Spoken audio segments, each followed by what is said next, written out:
Major funding for the Great Depression was provided by the Corporation for Public Broadcasting and by the annual financial support of viewers like you.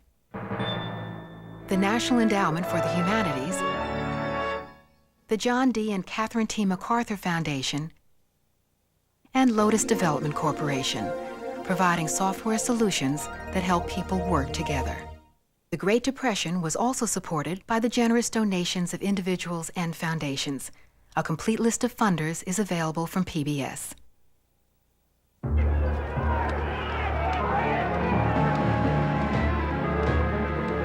In the 1930s, the American workplace was in turmoil.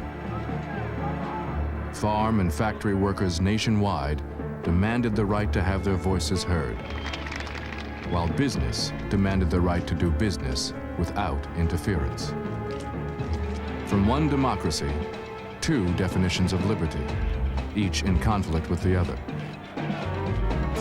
At stake were values on which American democracy had been built.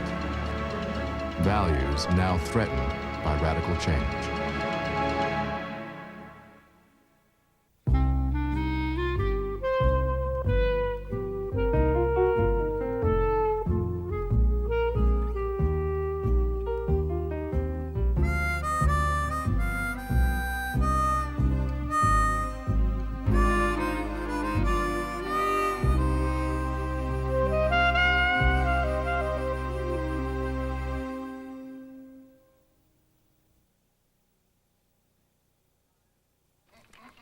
Rent's too high and the market's too low.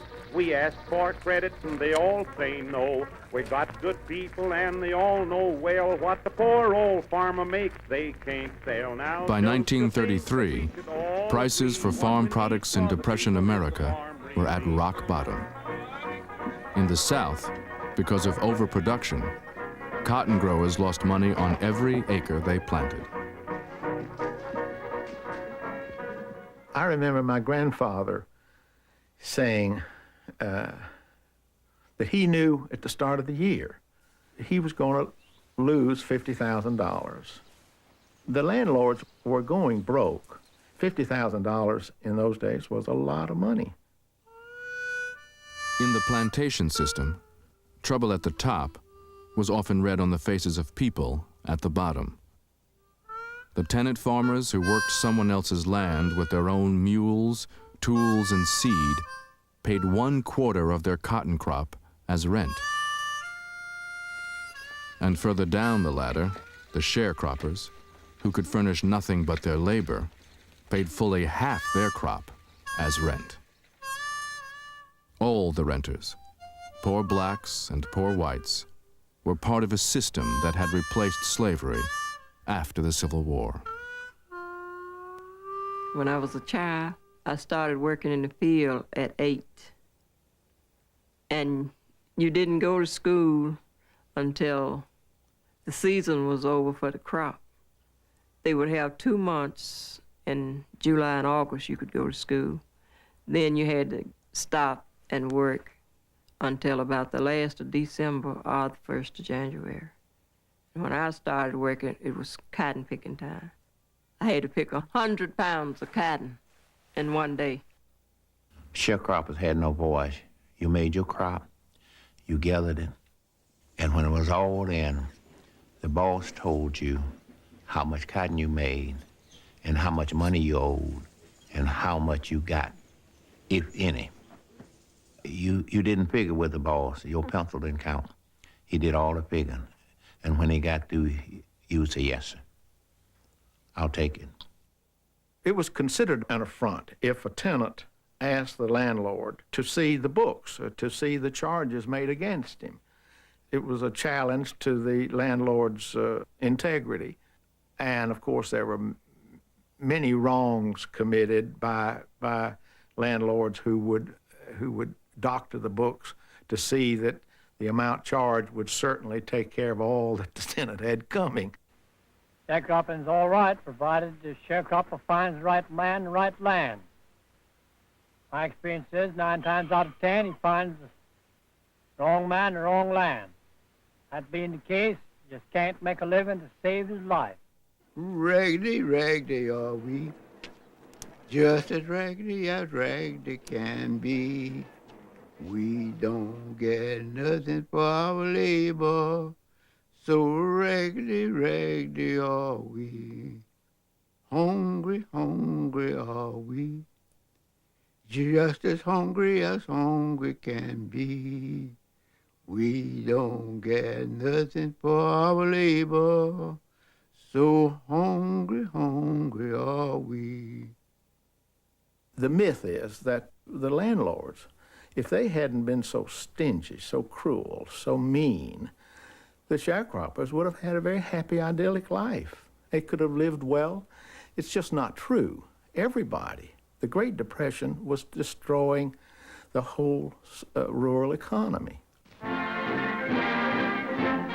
The Agricultural Adjustment Act, or AAA, was President Roosevelt's program to save America's farms. They're plowing up cotton instead of picking it down Dixie way as a part of President Roosevelt's stupendous program to stop excessive production and boost prices.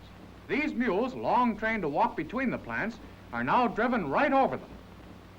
700,000 farms in 16 states are destroying 9 million acres of the fluffy stuff.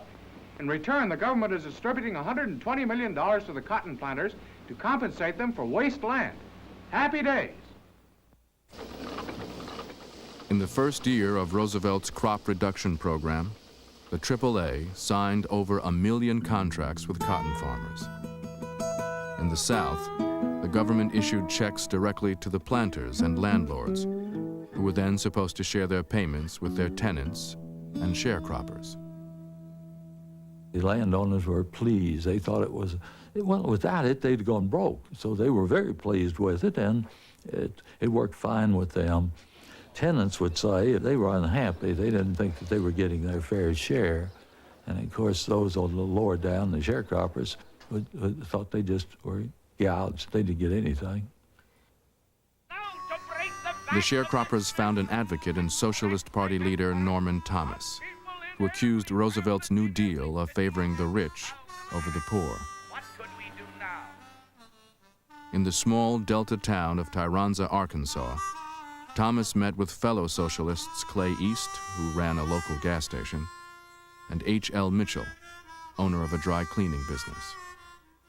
In February of 1934, Norman Thomas paid a visit to Arkansas and saw the conditions of what was happening to the people, and he advised Clay East and I to help the sharecroppers form an organization of their own to fight for their rights under the Agricultural Adjustment Act. In July 1934, East and Mitchell called a secret meeting at the Sunnyside Schoolhouse, 3 miles outside of Tyronza. 18 men attended, 11 white, 7 black. One man, Mitch told me, got up, a white man, who said that he had belonged to the Ku Klux Klan in the past, and that, however, he felt that this was a situation where they were all in this together, and there wasn't any way to get out except together, and he was all for having a union of black and white sharecroppers. The men knew they were risking their lives. 15 years earlier in Elaine, Arkansas, at least 25 black sharecroppers had been killed by planters for union organizing. And the idea of blacks and whites in the same union was an affront to Southern tradition, breaking all the rules of racial segregation. Another major discussion was whether or not they should carry guns, just in terms of showing self-defense, showing that they also had some rights, because there were guns every place. Whenever the sheriffs showed up, or the planters, they all carried guns. It was very much a part of the almost mystique of power that was frightening and controlling. And I told them, don't bring no gun to these meetings. I said, if we start that stuff, that we don't stand a chance in the world. They'd send a militia in here, anybody, and just don't think about fighting back. So actually, I was strictly against it. Soon after the first meeting, H.L. Mitchell went public and incorporated the Southern Tenant Farmers Union, the STFU. Retaliation was almost immediate. In a move to stop the new union, many towns in the Arkansas Delta passed ordinances against public gatherings. When we met at night, we were so afraid until we had watchmen out. There would be always 3 or 4 men, depending on the size of the place where we met. Sometimes we met in homes, and they would be out watching to see if any strange person would come up, and they had a way of giving us signals. And if they did, we would be having us either Bible study class. If not that, we'd be playing a friendly card game. If it was a card game, they'd stand there and watch for a while. And maybe, if it was good moonshine whiskey, they'd take a drink or two. You niggas make sure y'all don't have no union going on around here. As long as y'all doing this is all right. They didn't know what we were really doing. They didn't know we were organizing the union. So in some cases, they helped us by saying, go ahead, as long as you just do what you do. All through the fall of 1934, STFU organizers continued the dangerous work of recruiting. By year's end, the union claimed more than 1,000 members. Planters responded by evicting those suspected of union activity. In early 1935, H.L. Mitchell and 4 other union members met with Secretary of Agriculture Henry Wallace to ask him to stop the evictions and to see to it that the tenants and sharecroppers received their share of the government payments. Mitch was very much disappointed because Wallace had sided in with the planter-type boys, and we figured that he would side with us and maybe give us some help. But he didn't. He was against us. Some new dealers in the Department of Agriculture did side with the STFU. Their efforts to help the sharecroppers forced a showdown within the AAA. Well, one of the reasons we were fired is because Jerome Frank, Lee Pressman, and some of the rest of it tried to see to it that these sharecroppers got something approaching a square deal. In darn near half the cases, maybe more, the sharecroppers didn't get a nickel of the benefit payments. The landlords pocketed them all. But actually, back of it is politics. It would be political suicide to go against the planters. They're the Democrats who have the real power in the Cotton South. One of the most powerful Democrats was Arkansas Senator Joseph Robinson, who had helped pass much of Roosevelt's New Deal legislation. He was really the representative of the vested interests, the utility group, the large landowners, the banks. Now, if you were a person that didn't have any money, like a sharecropper, what the heck, he didn't care about it. That sharecropper didn't vote. You have to remember that in those days, we voted by registration, and you had to buy a poll tax, and you had to pay $1 for it. Sharecropper didn't have $1 to spend on it. In June 1935, the New Deal Congress passed the Wagner Act. Hailed as a milestone for labor, it offered federal protection for the right to organize unions. But planters convinced Congress to exclude agricultural workers. With STFU members denied federal protection, the landlords continued their campaign of terror. Intimidation took many forms. If it happened after dark, the perpetrators were always called night riders.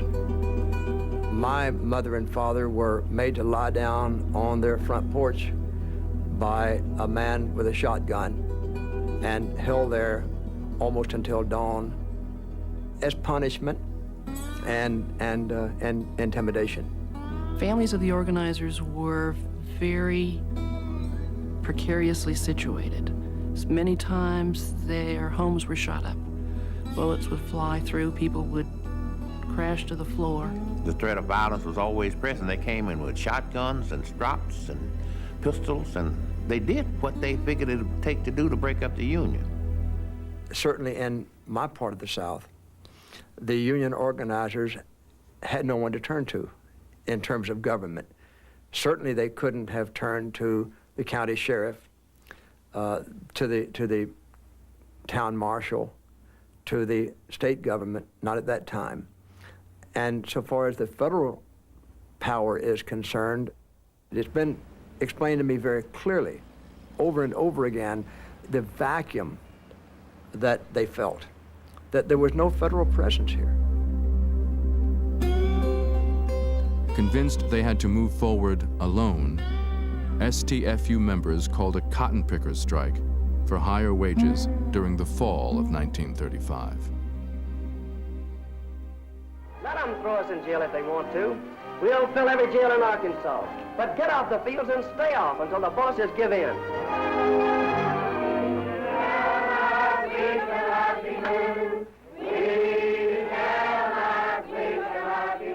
The March of Time decided to make a film and reenact scenes from the strike and other aspects of the union organization.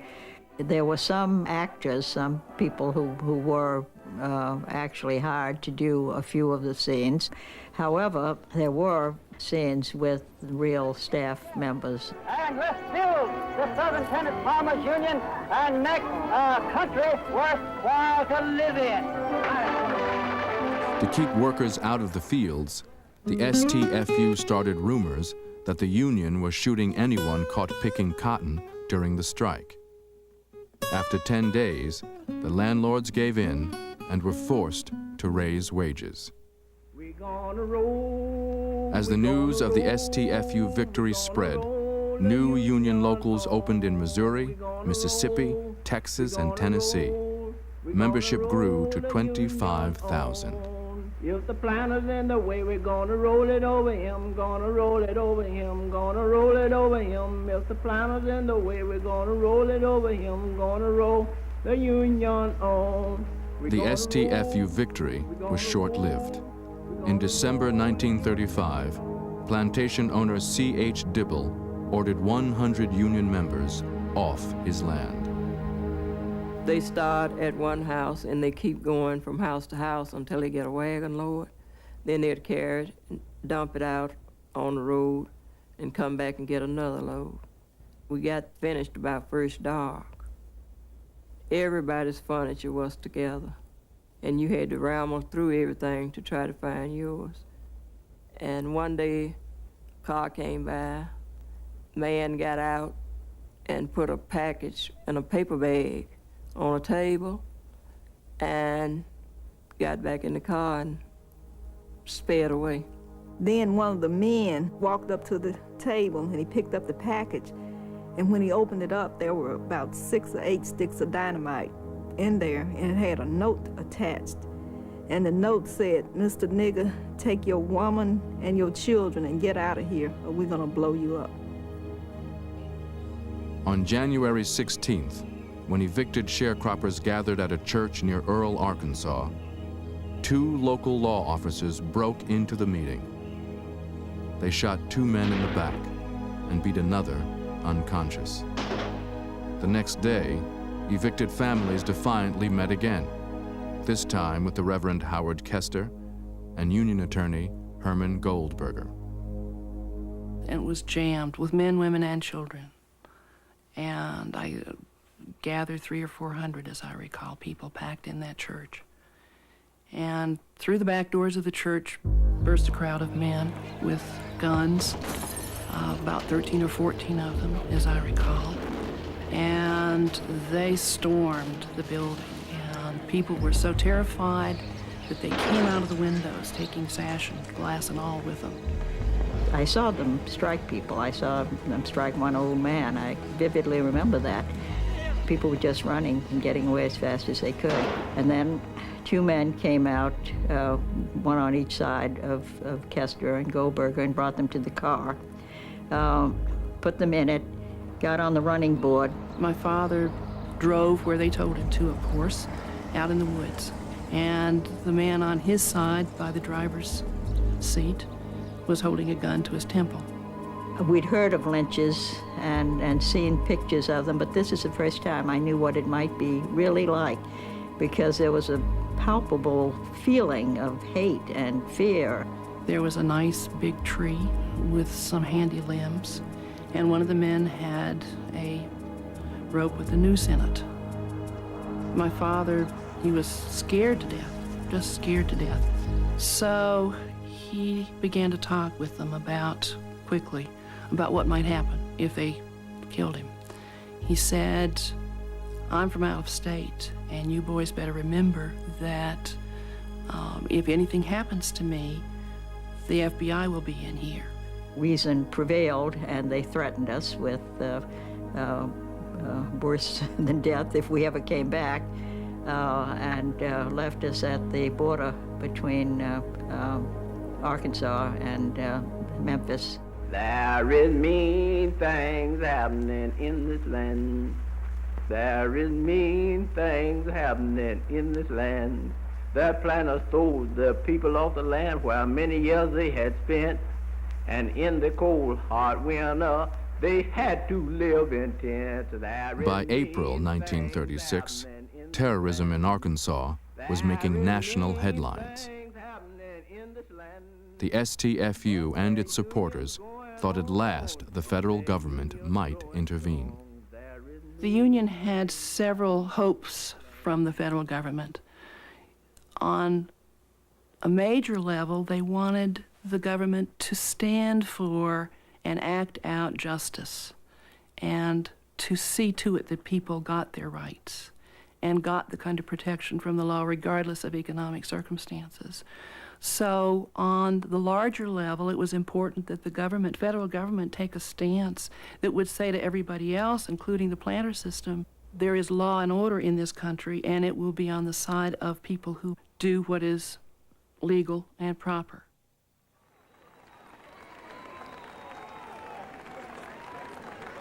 Union members, still under attack, now asked for a meeting with President Roosevelt during his June 10th trip to Little Rock. Governor, if you're proud, my friends of Arkansas, for me this has been a glorious day, and this is a splendid climax.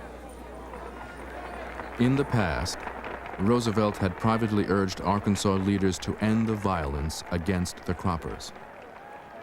But on this day, he chose to publicly honor a friend of the planters, the man who was the New Deal's strongest ally in the Senate. No man deserves greater credit for loyal devotion to the great cause of humanity than my old friend and associate, Senator Joseph E. Robinson.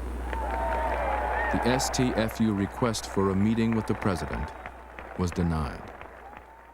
He came down here and made that speech at Little Rock. Norman Thomas had tried his best to persuade him to espouse the cause of the sharecropper and attendant Union outfit. He ignored that altogether.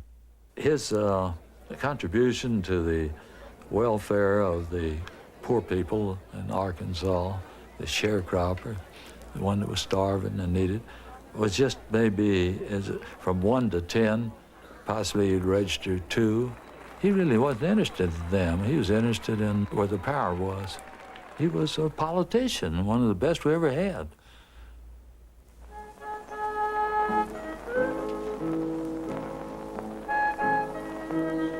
The Union would wait 2 more years for a meaningful victory. It came in 1938 when the government at last agreed to send payments directly to tenants and croppers. But the new policy helped very few. Cotton planters in Missouri, just north of the Arkansas Delta, evicted their remaining tenants, so the planters could continue to keep all the government money for themselves. No more mourning, no more mourning, no more mourning after a while. And before I'll be a slave, I'll be buried in my grave. Take my place with those who love and fought before. 251 evicted families, many of them members of the Southern Tenant Farmers Union, camped on Missouri highways in protest. The STFU's days as an active union were nearly over.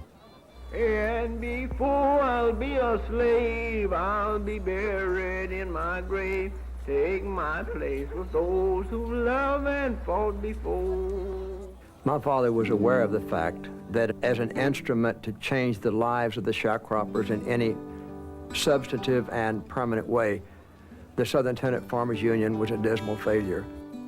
But he believed that it taught all those people who were involved in it two very important lessons. One, that they could fight, and with dignity. And two, that blacks and whites could fight together.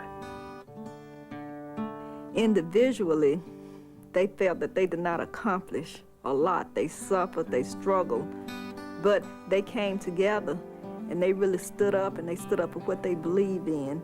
And that in itself, they saw as a step toward freedom.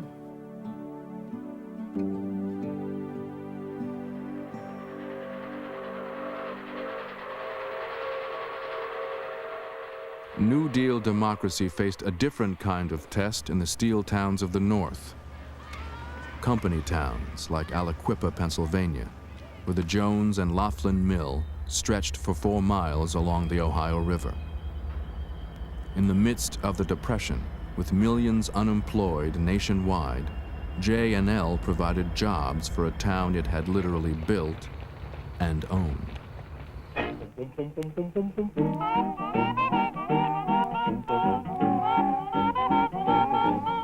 You work, you save, you worry, so what you can take your dough when you go, go, go. So keep repeating against the berries, the strongest oak must fall. But leave my bitty, wabba bidda, wow. Life is just a bowl of cherries, so live and laugh at it all. The main industry in town, of course, was J&L. In fact, it was a company town. J&L built the town, laid the town out, and were responsible to see that everything in Aliquippa was conducted in a good, solid fashion for the benefit of the citizens of the town.